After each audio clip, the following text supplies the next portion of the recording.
What's up, spirit souls? I hope you're having a fantastic day and welcome to my channel. For those of you who are new here, I'm Chaitanya Das, and here is where I come to talk about things like spirituality, self-development, relationships, fitness, the law of attraction, and so much more. But most importantly, I talk about all these things in connection to the supreme intelligence behind the stringent laws of material nature, in connection to the one known in the Vedic scriptures as the Supreme Personality of Godhead, the all-attractive one, Kṛṣṇa. I sincerely hope you enjoy the content. If you do, please don't forget to hit that like button and subscribe to the channel. It's good karma. Also, while there, click on the link in the description below to get my free report on the 5 powerful reasons you should start meditating today.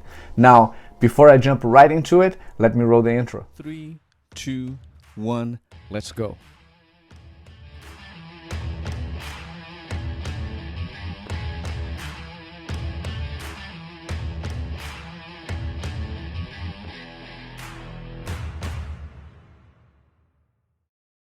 The secret master key to success. There's a good chance you're familiar with Napoleon Hill and his best-selling book called Think and Grow Rich, which was published in 1937 and, by the latest record in 2015, sold over 100 million copies worldwide. He put the book together by interviewing and studying the habits of more than 500 of the richest and most successful men and women in the early 19th century.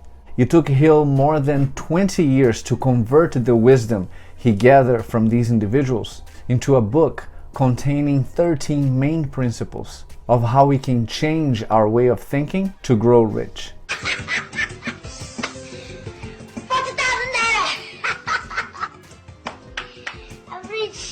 He interviewed many historical figures such as Henry Ford, Theodore Roosevelt, John D. Rockefeller, and Thomas Edison, and many successful individuals in today's modern age. People like Tony Robbins, Brian Tracy, John Maxwell, and Wayne Dyer have been influenced by this book.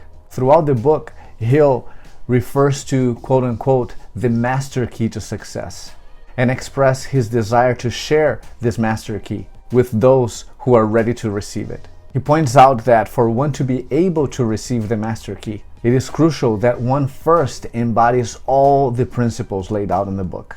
I read and have Think and Grow Rich as part of my personal library, and I certainly encourage anyone with a definite goal to read it and apply those principles to assist you with achieving that goal.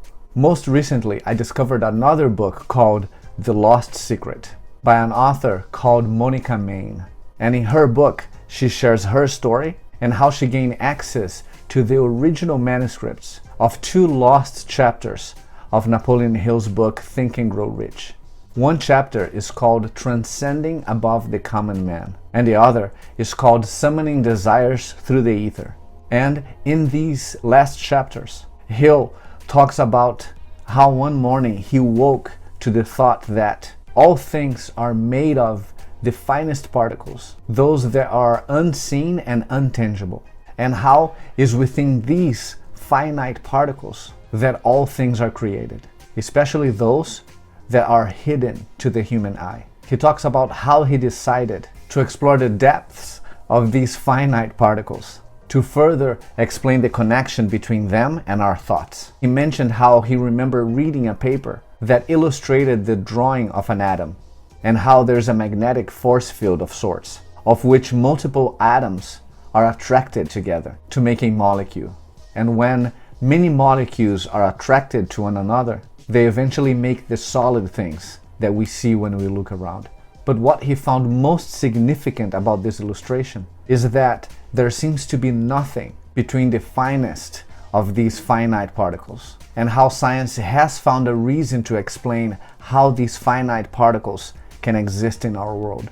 But he also points out that what they fail to explain is how they are magnetized in such a way to create the particle or an atom in the first place, when the space between is made up of nothingness. He concluded that it could only mean, perhaps, that the attraction of such particles within the void of nothingness of which it exists just is. And from that conclusion, he expressed he was interested to know how science plans to explain this phenomenon in the form of theory or hypotheses one day. Because in his opinion, it would seem that our understanding of these particles and how they have come to exist from nothing remains a mystery. What I found most interesting is that he goes on to express that by his observation, it would seem that these fine particles exist by only the thought of what he calls its source or infinite intelligence. And he shared his belief that if it is the thought of infinite intelligence that magnetizes the smallest particles together from a void of nothing, then we can assume that we have the same ability to use our thoughts to think the finite particles together, to form the things of our desires. He basically continues to explain how one is able to utilize the power of his own thoughts and emotions to create his reality.